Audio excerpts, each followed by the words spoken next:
So, in today's topic, we are going to learn more about the Proclamation of Indonesian Independence that happened in 1945. In this lesson, I want you to learn more about the character or the key figures in this event, like President Sukarno, Muhammad Hatta, Ahmad Subarjo, Sayuti Malik, and Yusuf Kanto in this event, so that you will gain more insight of the event also.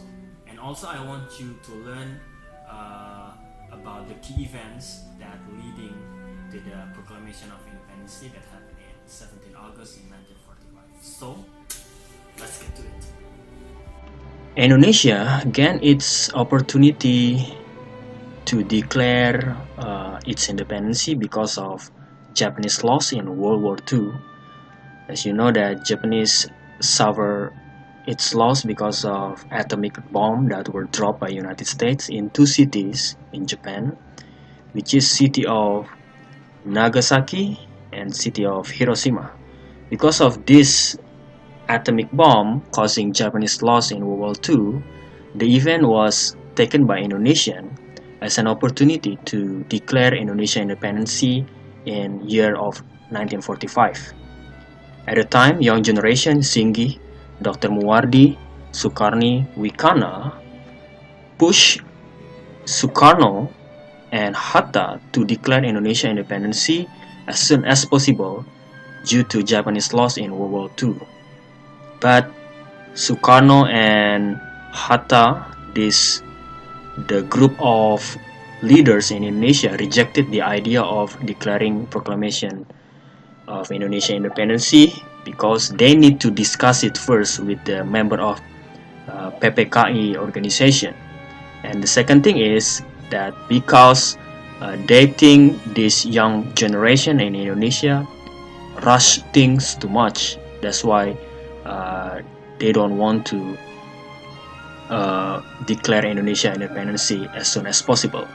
But young generation keep on pushing these leaders that they took these leaders, Sukarno and Hatta, to a small city called Rengas Dengklok, and they moved them by force to Rengas Dengklok so that Sukarno and Hatta will be free from Japanese influence in Jakarta.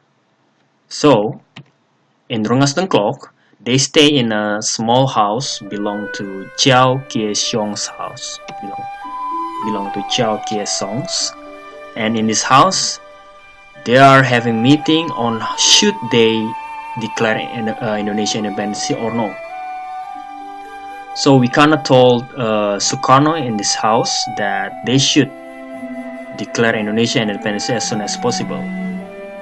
But at the same time, also in Jakarta, Ahmad Subarjo was also looking for Sukarno and Hatta to declare Indonesia independence as soon as possible, but he couldn't find them in Jakarta. So Wikana in Rengas Dengklok told Ahmad Subarjo that Sukarno and Hatta were moved to Rengas Dengklok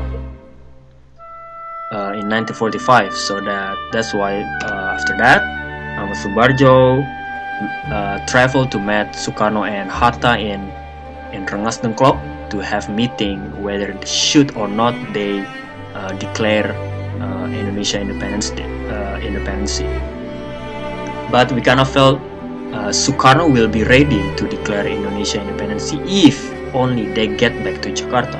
So on the next day, Sukarno and the other leader were taken back to Jakarta, and in Jakarta they used a house of Admiral Tadashi Maeda. He's a good admiral. He's Japanese who is pro-Indonesia independence, and he opened his house to Indonesians so that they can make proclamation draft in his house. And so in this house, Sukarno, Hatta, Ahmad Subarjo and Sayuti Malik with other 40 members of PPKI having meeting in this house to make the draft of proclamation text. So in the end of the meeting, this is the end result of proclamation text, and This is the draft actually, and then this draft was revised many times, and in the end it was typed by Sayuti Malik, and this is the end result. So on the next day,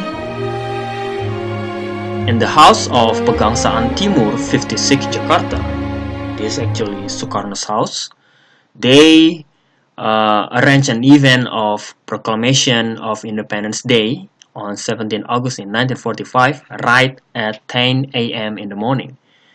The event was attended by many Indonesian and some reporters, and this event becomes the marking event of Indonesia Independence Day in 17 August 1945. Okay, so this is the end of our lesson. I hope you learn much. God bless.